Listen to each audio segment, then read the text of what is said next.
الحمد لله نحمده ونستعينه ونستغفره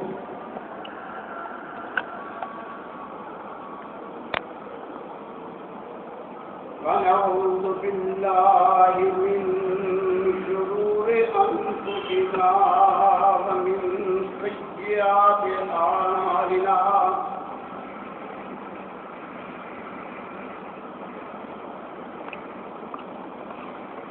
من يضلله فلا هادي له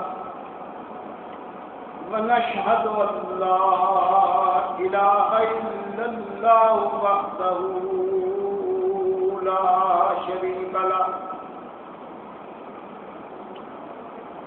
ونشهد أن محمدا عبده ورسوله أما بعد فإن خير الحديث كتاب الله وخير الهدي هدي محمد صلى الله عليه وسلم وشر الأمور محدثاتها وكل محدثة بدعة وكل بدعة ضلالة وكل ضلالة في النار فأعوذ بالله من الشيطان الرجيم بسم الله الرحمن الرحيم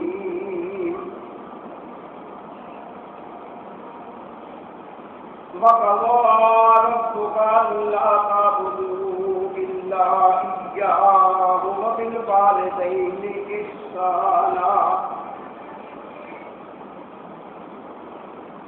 إما يبلغن عندك الكبر أحدهما أو كلاهما فلا تقل لهما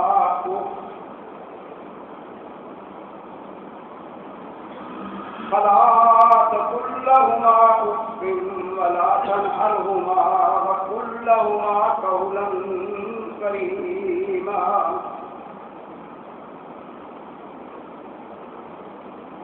واخفض لهما جناح الذل من الرحمة وقل رب ارحمهما كما ربياني صغيرا ربكم أعلم بما في نفوسكم إن تكونوا صالحين فإنه كان للأوابين غفورا وآت ذا القربى حقه والمسكين وابن السبيل ولا تبذر تبذيرا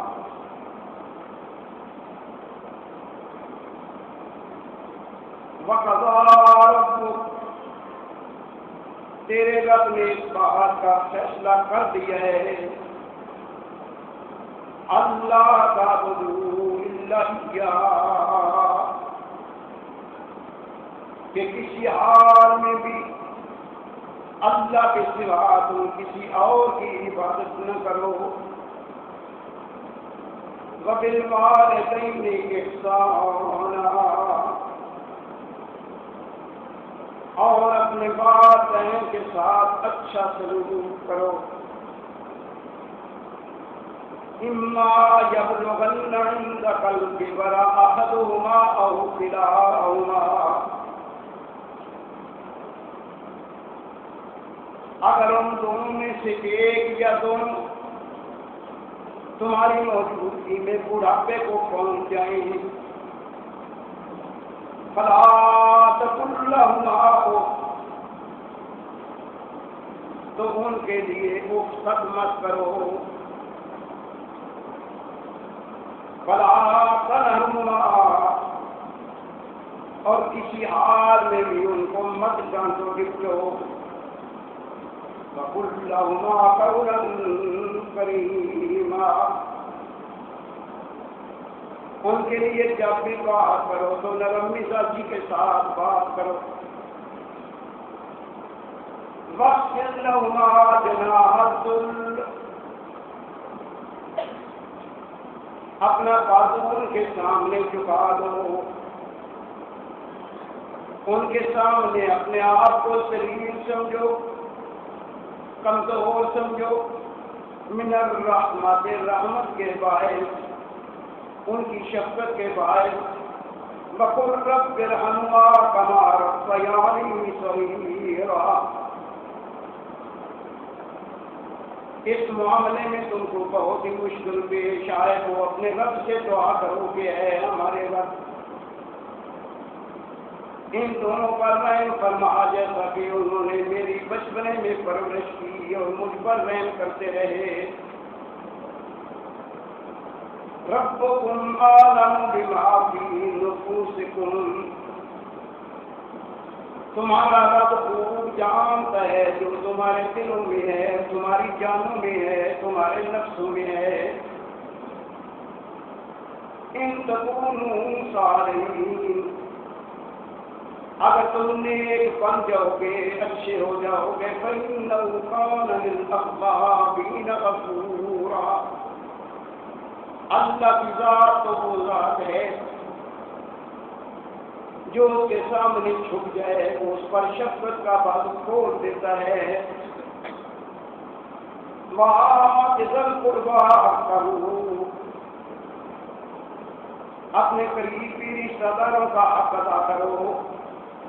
والمسکین، مساکین کا حق ادا کرو. وابن السبیل، اور مسافروں کا بھی.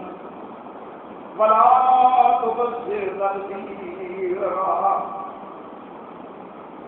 فضول خرچی مت کرو، فضول خرچی کرنا. سبحان ربک رب العزت عما یصفون، وسلام علی المرسلین، والحمد للہ رب العالمین.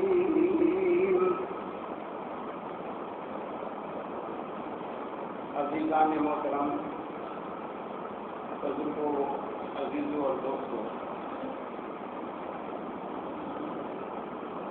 اس وقت جو آپ کے سامنے آیات کریمات تلاوت کی گئی ہیں، یہ سورہ بنی اسرائیل سے آیت نمبر 23 سے شروع کر کے 26 تک 4 آیتیں پڑھی گئی ہیں اور ان کا ترجمہ آسان زبان میں آپ کے سامنے میں نے پیش کیا.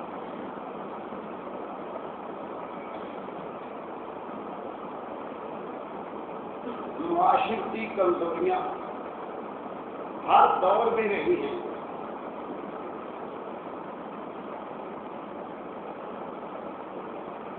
اس وقت بھی ہیں، اور جتنی کوشش ہم کر رہے ہیں کچھ نہ کچھ حصہ ان کا رہے گا.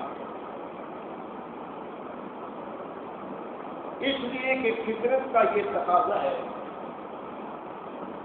کہ نیکی کے ساتھ ساتھ کسی حد تک برائی کا وجود بھی قائم رہے اور فطری تقاضے ختم نہیں ہوں.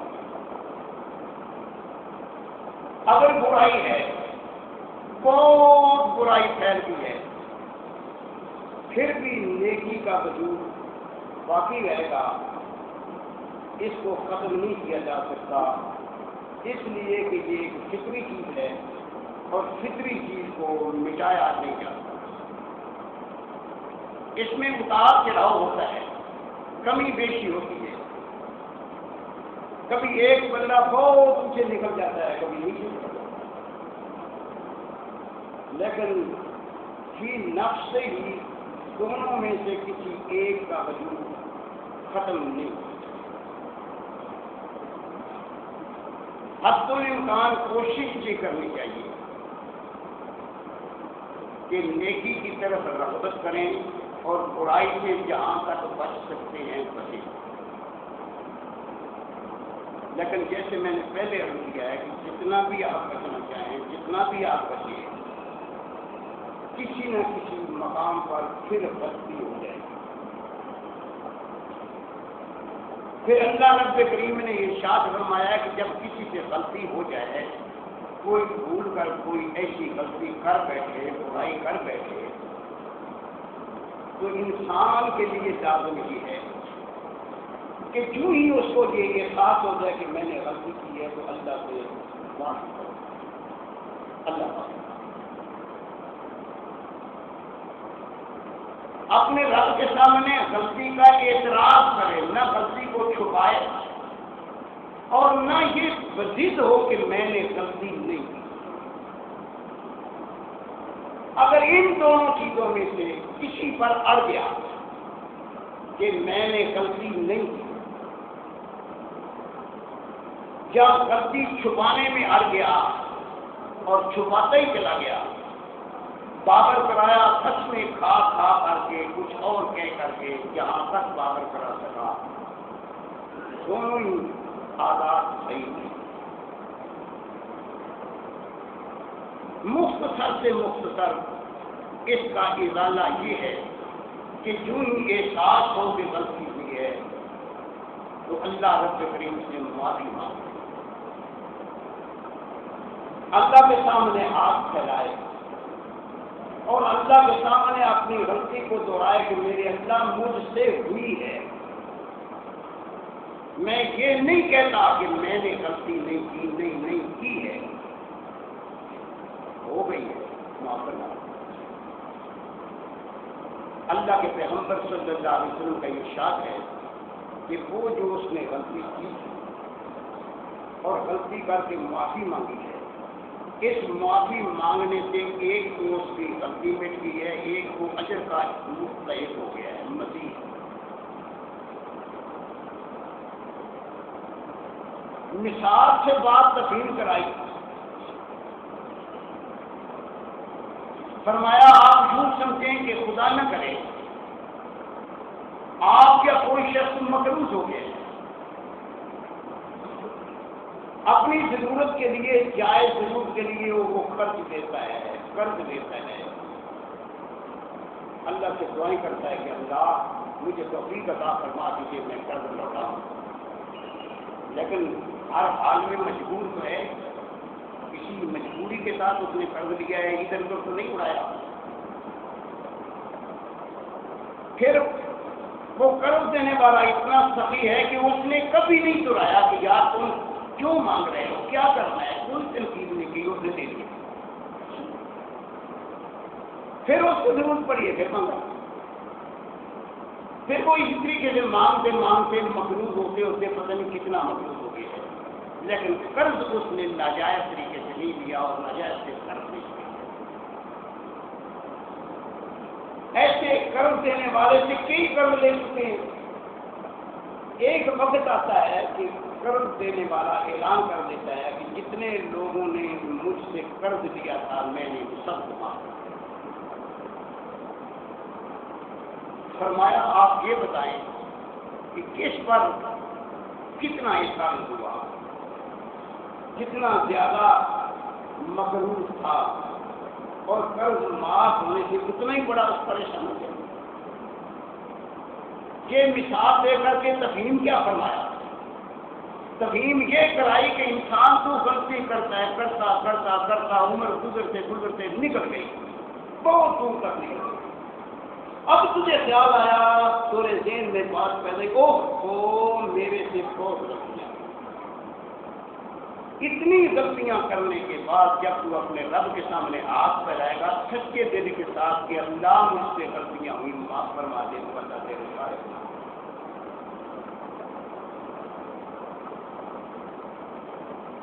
جب یہ گناہ معاف ہو جائیں گے جتنے تو نے کیے تھے یا تیرے سے ہو گئے تھے، تو یہ اللہ کا احسان ہے اور تجھ پر اللہ نے کتنا احسان کیا، لیکن نتیجہ کس بات کا نکلا کہ تم نے اللہ سے سچے دل کے ساتھ معافی مانگی۔ ایک بات میں کہوں، جب ہم کوئی بات سنتے ہیں نا تو پہلی سنی باتیں ہم بھول جاتے ہیں،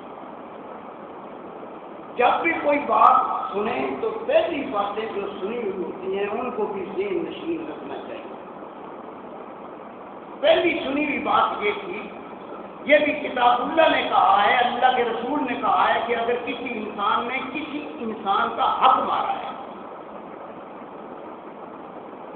تو وہ میرا کام نہیں کہ میں معاف کروں.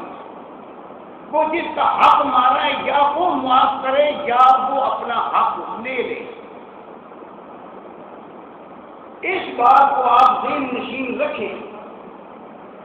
جب یہ کہا جائے کہ ساری غلطیاں معاف ہو جاتی ہیں تو یہ بات ذہن میں رکھیں کہ وہ غلطیاں جو اللہ رب کریم کے بارے میں ہوئی ہیں، ایسے تسامحات اور ایسی غلطیاں یقیناً اللہ معاف کرواتی ہیں. لیکن میں نے لے کے پتہ نہیں کس کس سے کھا لیا ہے اور اس کو دینے کے لیے تیار نہیں تو اللہ بھی نے معاف کر دیا. یہ بات سمجھ میں نہیں آتی. جب کوئی بات سنے تو پہلی باتیں جو سنی ہوئی ہیں ان کو ذہن نشین کریں. کتاب اللہ میں سب سے بڑی غلطی لوگ یہ کرتے ہیں کہ جب ایک بات سنتے ہیں باقی کتاب اللہ کی باتوں کو بھول جاتے ہیں. اور کتاب اللہ ایسی کتاب نہیں ہے کہ اس کی کوئی ہدایت بھی بھولا جائے.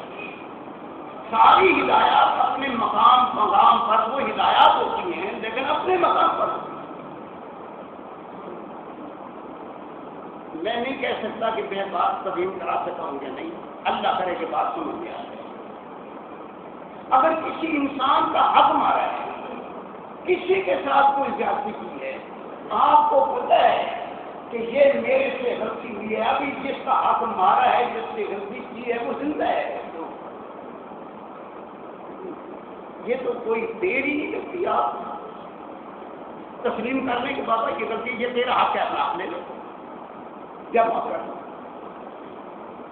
لیکن ہم بہت زیادہ کریں گے نا تو جب کوئی وفات پا جائے گا تو مرنے پر یہ اعلان کر دیں گے یعنی یہ حق کوئی معاف کرا سکتے ہیں. یہ کرنے جو ملتا ہے جو مرنے والا اس کا اپنا حق تھا نہیں، ذمہ داری اس کی تھی، اپنی ذمہ داری کو پورا کرنا چاہیے تھا.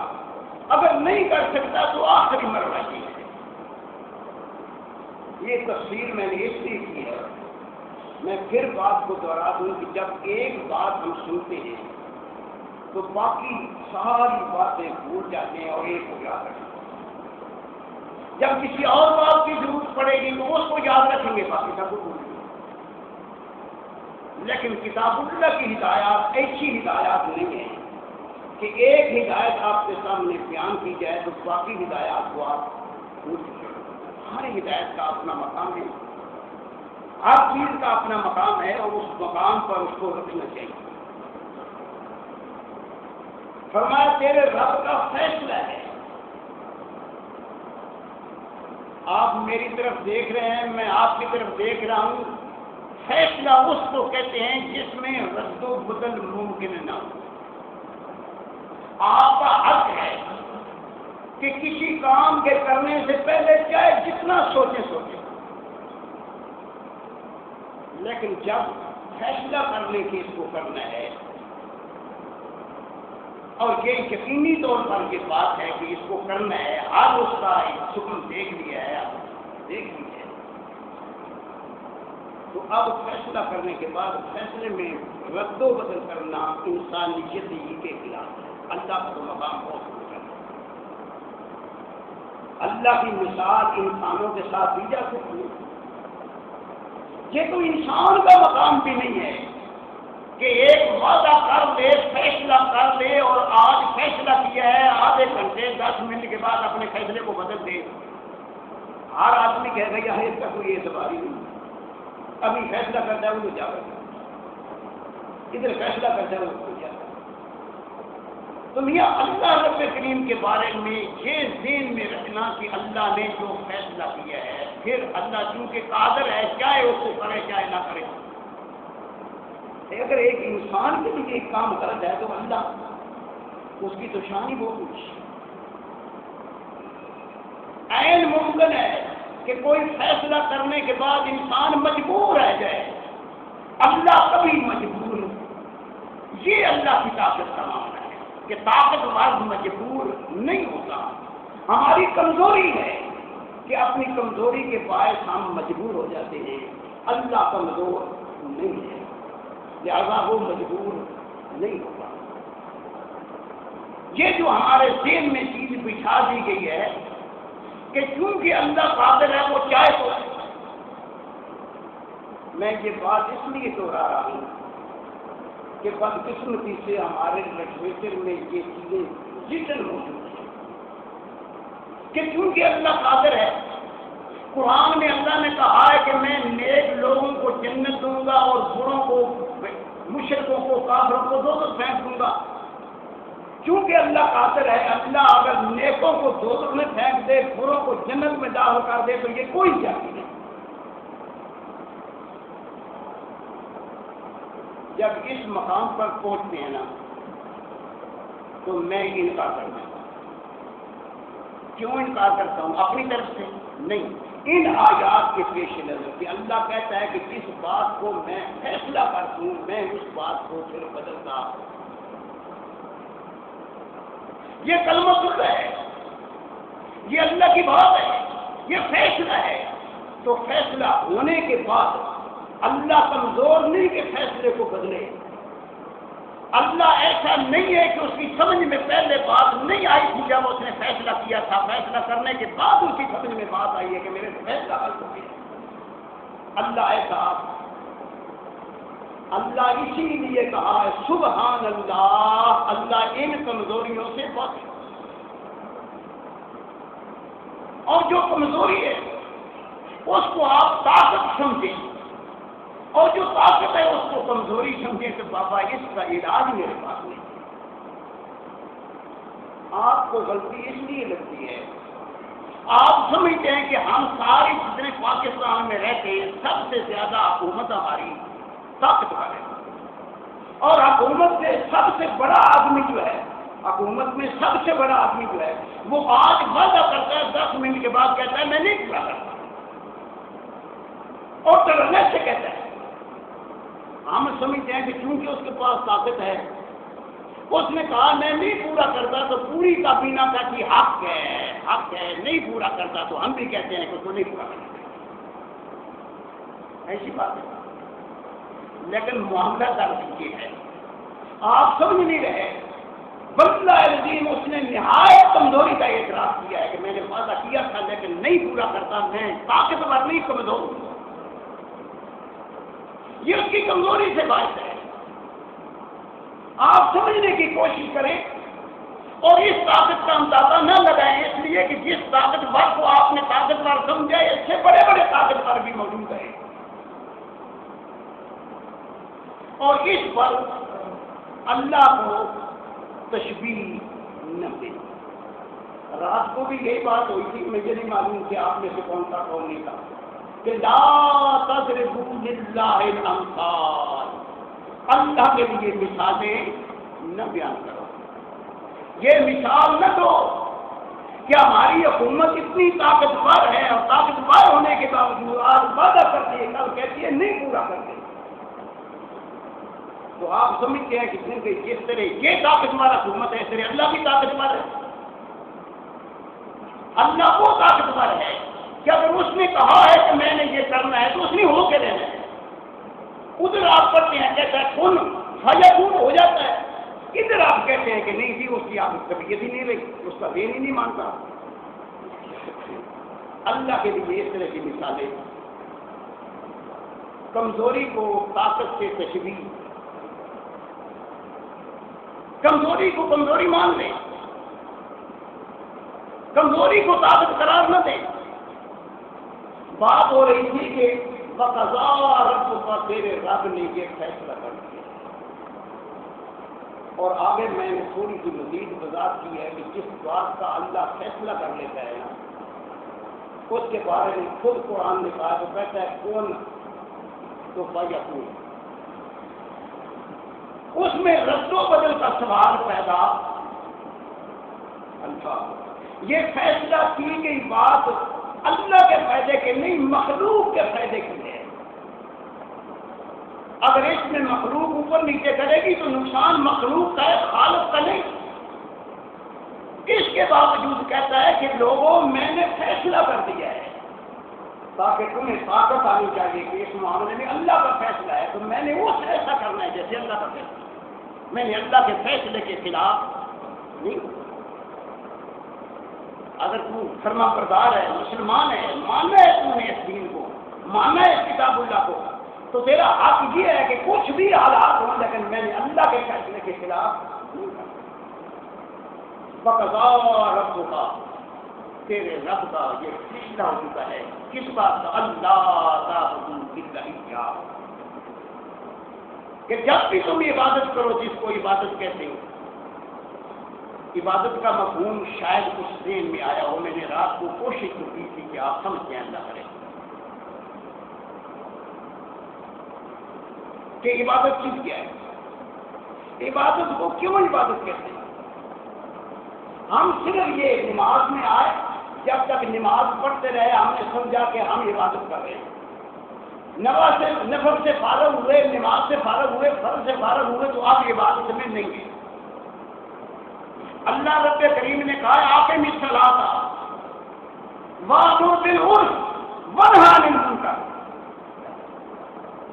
تین باتوں کو یاد رکھیں، نماز قائم کر، امر بالمعروف کر اور نہی عن المنکر کر۔ جیسے وہ نہی عن المنکر عبادت ہے، امر بالمعروف عبادت ہے، جس طرح نماز عبادت ہے اس طرح امر بالمعروف بھی عبادت ہے۔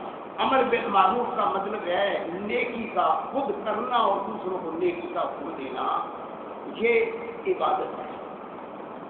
خود برائی سے بچنا، دوسروں کو برائی سے بچنے کی دعوت دینا نیکی ہے، یہ عبادت ہے اللہ کی۔ اب سمجھ آئیے عبادت، پھر یہ مجبوری نہیں، مجبوراً نہیں کی جاتی۔ میں نے عرض کیا تھا کہ عربی زبان کو اٹھائیں گے پوری حکمت زبان ہے، میں بار بار دہراتا ہوں کہ خدا کرے ذہن میں یہ باتیں بیٹھیں۔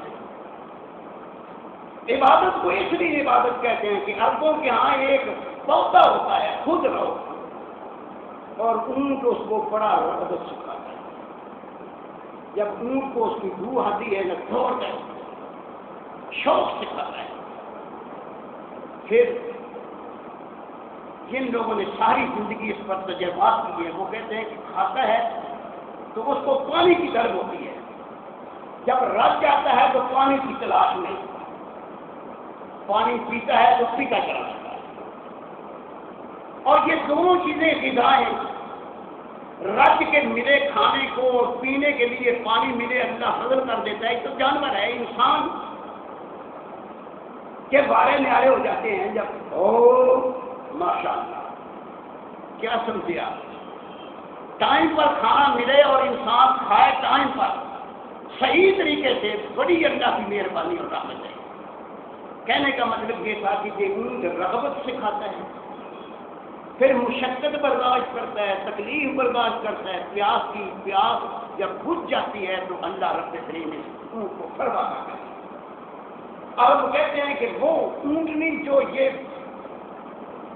خود رو پودے کھانے والی ہے، اتنا دودھ بڑھا دیتی ہے کہ ہماری سمجھ میں یہ بات نہیں آتی، اس کا دودھ بڑھ جاتا ہے اس کی وجہ سے۔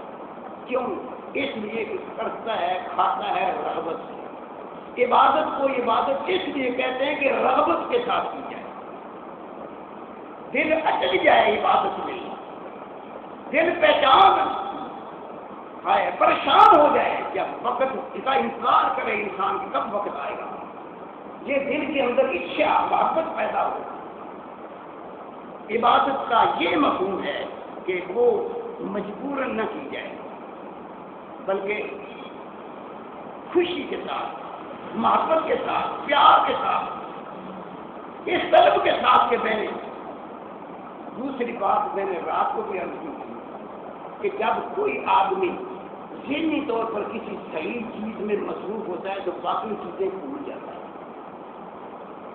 جب وہ عبادت کے لیے نکلتا ہے، دکان سے نکلا ہے، ملازمت سے نکلا ہے، جو اس مقام سے بھی وہ نکلا ہے، اس کا دل عبادت کی طرف لگا ہے تو وہ بولنے کے لیے تیار ہی نہیں کہ ادھر آئے تو باتیں باتیں باتیں ہوگا زمان طلب تو عبادت کے لیے آئے تھوڑی دیر زبان کو لگا دیں. سوچو تو اسی معاملے میں سوچو. اللہ کی عبادت کے لیے باتیں باتیں باتیں کرتے اندر نماز ہو رہی ہے، بات بات ہو رہی ہے تو یہ بدتمیزی. لیکن ہمارے بڑے بڑے اس میں مصروف ہیں اور کوئی بات آنے کے لیے تیار نہیں. اللہ ہمیں سمجھ کی توفیق عطا کرے. تیری عبادت کی طرف آئے تو باقی چیزوں سے نفرت ہو جاتی ہے، طبیعت مانتی نہیں کہ کوئی اور بات کرے. نہیں وہ بات کرے گا تو یہ عبادت. میں بات بھی کر رہا تھا کہ اللہ رب العالمین نے فیصلہ کیا کس بات کا؟ تیرے رب کا فیصلہ ہے کہ تم اللہ کے سوا کسی اور کی عبادت ہوئے. اس کے بعد وہ بالوالدین احسانا دوسری بات کی ہے کہ والدین کے ساتھ احسان. احسان بمانے نیکی، احسان بمانے بدلہ نہیں، احسان بمانے نیکی. اپنے والدین کے ساتھ جہاں تک ممکن ہے تعاون کرنا. اس لیے کہ تیرے والدین میں کافر ہیں، مشرک ہیں، ظالم ہیں، کسی قوم سے تعلق رکھتے ہیں. اس بات کی پرواہ نہ کر کے یہ کس مذہب یا ملت سے تعلق رکھتے ہیں. تیری ماں ہے اور تیرا باپ. یہ دنیا کے معاملات، کھانا پینا اوڑھنا پہننا ضروریات زندگی ہیں. یہ مقصد یہ ہے کہ تیرے والدین ایسی حالت کو پہنچے. قرآن نے یہ کہا ہے کہ اما یبلغن، جب وہ بڑھاپے کو پہنچ جائے، اب وہ کمانے کے نہیں رہے، اخراج کھانے پینے کی پہننے کی پہلے سے زیادہ ہو گئی ہیں، ضروریات زندگی بڑھ گئی ہیں اور طاقت کم ہو گئی. کیا ہے میں کہہ رہا ہوں آپ سے، یہ ضروریات زندگی بڑی ہیں کہ نہیں بڑی؟ جو بیچارہ باپ ہے یا ماں ہے اٹھ نہیں سکتا. ضرورت بڑی ہے کہ کم ہوئی ہے؟ ضرورت بڑھ گئی ہے. اس کا ہاتھ اس کے منہ تک نہیں جاتا، اس کا ہاتھ اس کے بہانے کی جگہ تک نہیں جاتا. ضرورت بڑی ہے یا کم ہوئی ہے؟ بڑا جو ہوگا اس کی ضروریات بڑھے گی، طاقت کم ہوگی. تیری اندر طاقت موجود ہے کہ اپنے بچپنے پر دھیان دے کہ تیری ماں نے تجھے کیسے پرورش کیا ہے، تیرے باپ نے تجھے کیسے پرورش کیا ہے. اس پر دھیان کر کے یہ خیال کر کے کہ آپ پورے ہو گئے تو میں نے ان کی یہ کیوں خیال کرتا ہے کہ کس مدد سے ہوتے کون سے انتقال ہوگا، جس سے بھی کون انتقال. میں کہہ رہا ہوں اور آپ سن رہے ہیں. میرا دعویٰ ہے کہ کسی مقام پر اللہ کے رسول کا ارشاد دکھائیں کہ آپ کے والدین کافر ہوں تو ان کے ساتھ اچھا سلوک نہ کریں.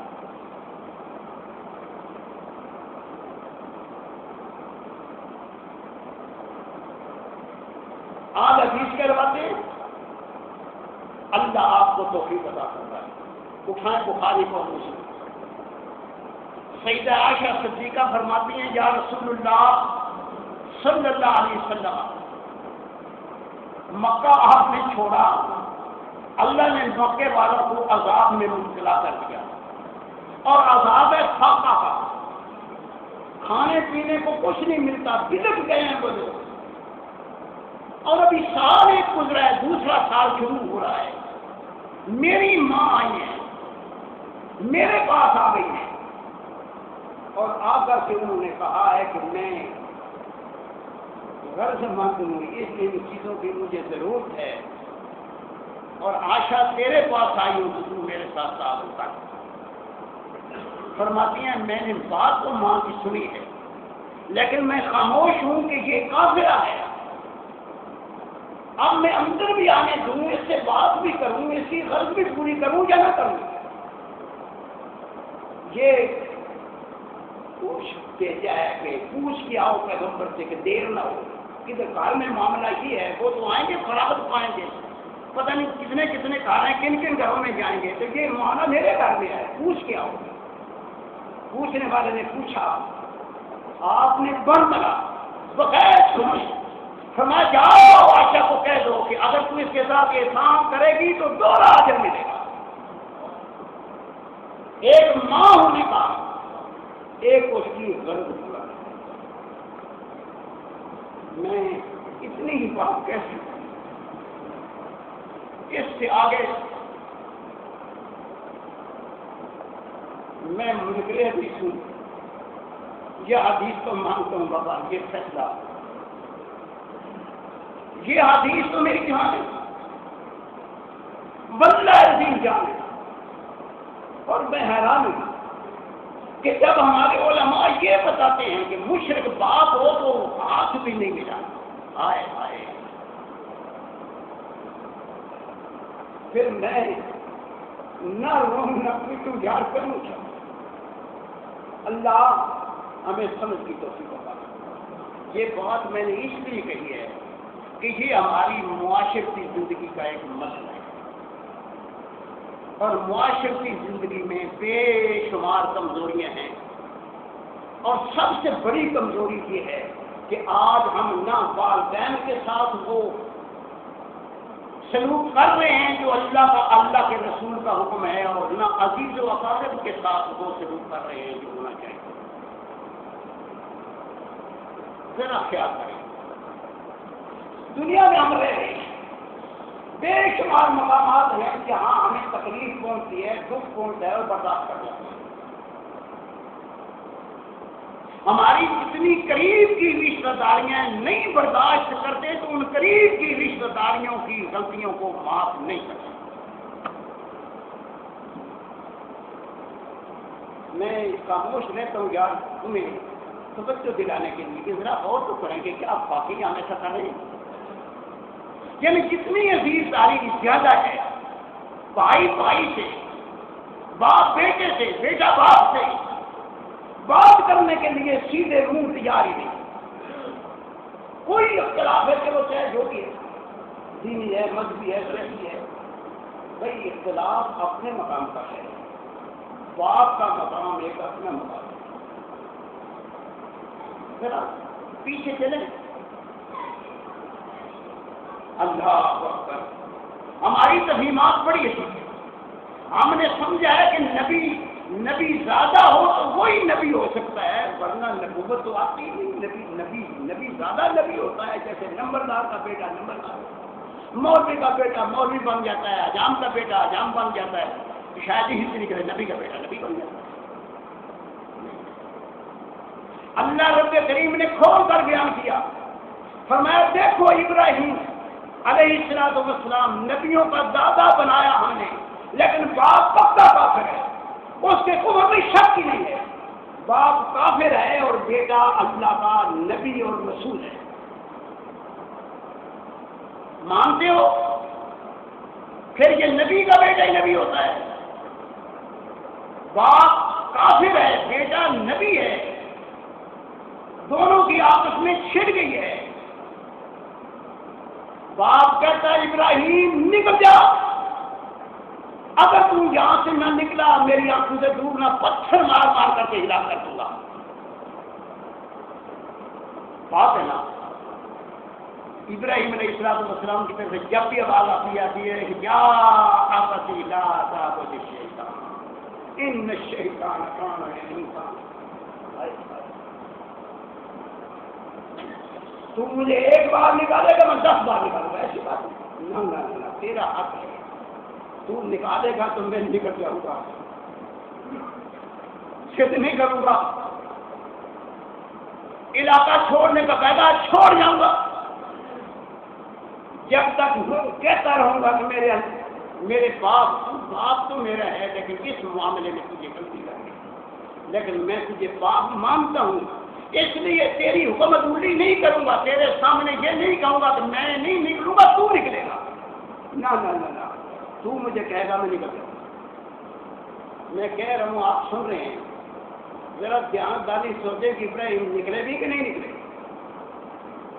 ہاں واجرنی ملیہ عمل کر کے دکھایا کہ باپ تو نے مجھے کہا نکل جا میری آنکھوں سے دور ہو جا، میں یہ جا رہا ہوں اور واپس نہیں لوٹوں گا۔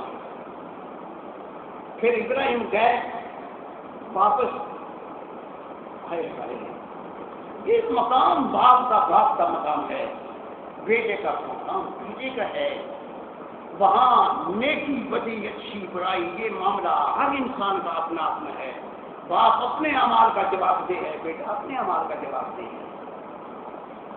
میں عرض یہ کر رہا تھا کہ اللہ رب کریم کے فیصلے اتنے اٹل ہیں کہ وہ نہیں بدلتے۔ ماں باپ مذہب سے تعلق نہیں رکھتے، ان کا تعلق کسی دوسرے مذہب سے تو 100 بار ہو، تیری ماں ہے، اس کے ساتھ اچھا سلوک کرنا ہے، اس کا احترام کرنا ہے، اس کی حوائج و ضروریات زندگی پوری کرنے کی۔ اگر وہ تو پوری نہیں کرے گا، کل اللہ کے ہاں یہ نہیں کہا جائے گا کہ چونکہ وہ کافر تھے میں نے ان کی حاجتیں مجھے پوری نہیں کی، یہ ادھر تیرا قبول نہیں ہوگا۔ میں پھر آپ سے درخواست کرتا ہوں کہ یہ جو دین میں ہم نے بات بٹھا لی ہے ذرا غور کرنا بھائی، کہ کوئی اختلاف ہو تو پہلے اختلاف ختم کریں پھر بات کریں۔ اختلاف پہلے ختم ہوتا ہے بات کرنے سے کہ بات پہلے ہوتی ہے کہ اختلاف ختم ہوتا ہے۔ یار اپنے ذہن میں خدا کے لیے سوچیں، عقل کیا کہتی ہے؟ اختلاف ختم کرنے کے لیے باتیں ہوتی ہیں، باتوں سے ہی اختلافات ختم ہوتے ہیں۔ اگر قسم کھا لیں کہ جس سے اختلاف ہے بات ہی نہیں کرنے کی، اختلاف بڑھے گا کہ اختلاف کم ہوگا۔ اللہ ہمیں صبر کی توفیق عطا فرمائے۔ یہ میرے ساتھ کیونکہ واقعات پیش آتے ہیں، میں مجبور ہوں یہ کہنے پر عمل کروں گا۔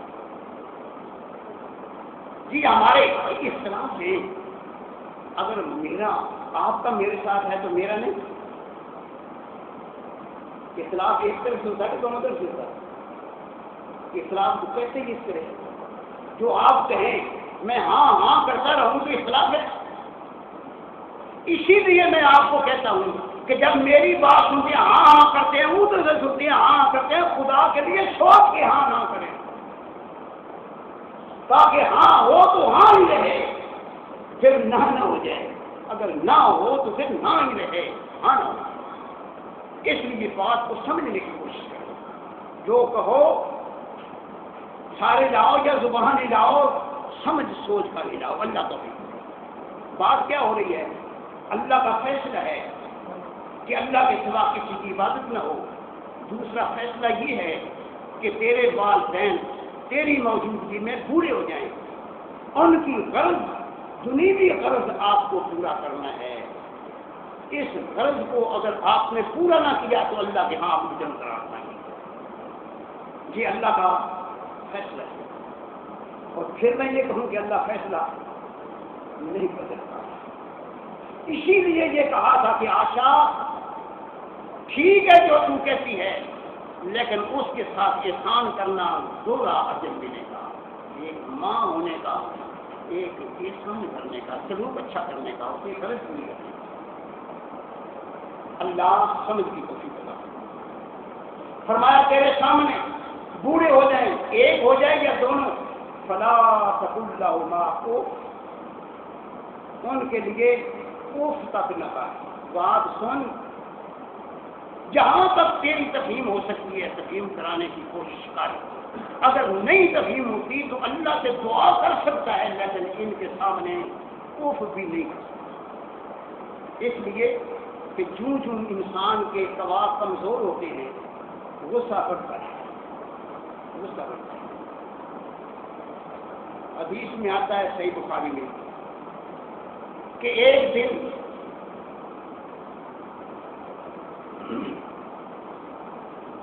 ابو ہریرہ آئے پیغمبر اسلام صلی اللہ علیہ وسلم کے پاس، بھائی ممکن ہے کہ نام میرے ذہن سے بدل گیا ہو، کوئی اور سیاسی ہو، لیکن میرے خیال میں ابو ہریرہ آئے تو ایسی ہسٹری بنی تھی جسے ہم اپنی زبان میں کہتے ہیں کہ نچلا تھا نیچے اور اوپر والا، ایسی طبیعت تھی، پریشان تھی۔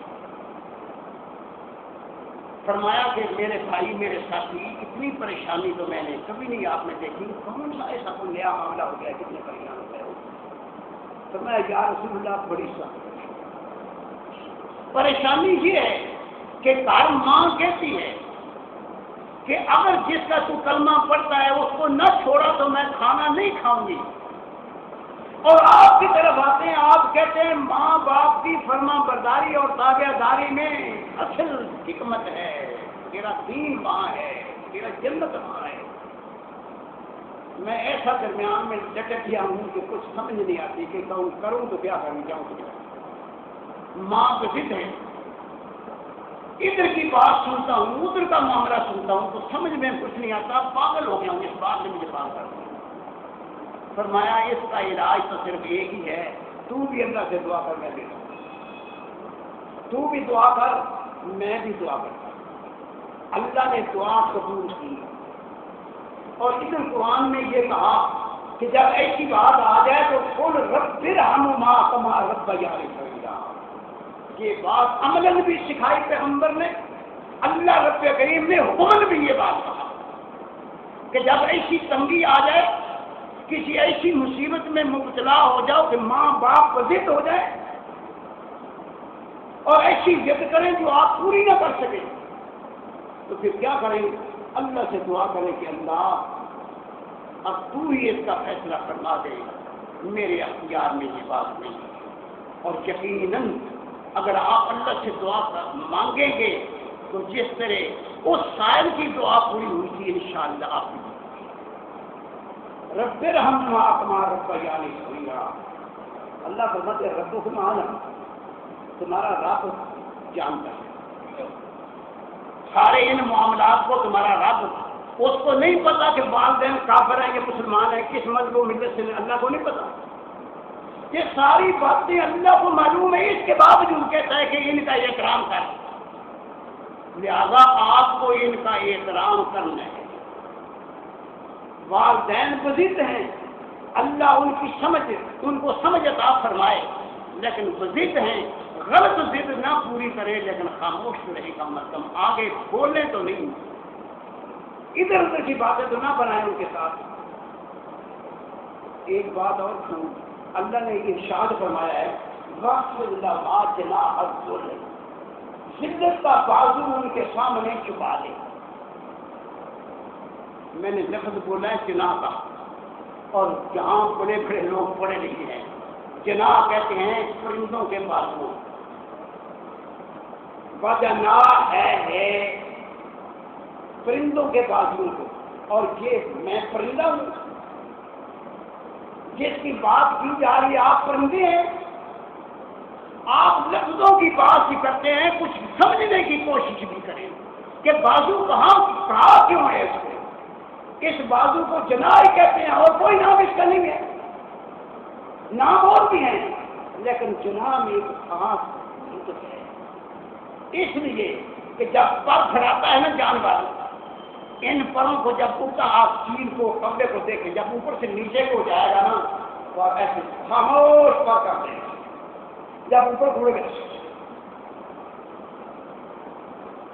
سمجھ آتی ہے کہ جا رہی ہے، جب نیچے اترے گا تو بازو ایسے خاموشی کے ساتھ اب بازو چکا دے، جس طرح پرندے نے نیچے آتے ہوئے بازو چکائے ہیں، اب پھڑا نہیں، اوپر نہیں تو جا رہا، ان والدین سے اوپر نہیں جا رہا، نیچے آ رہا ہے۔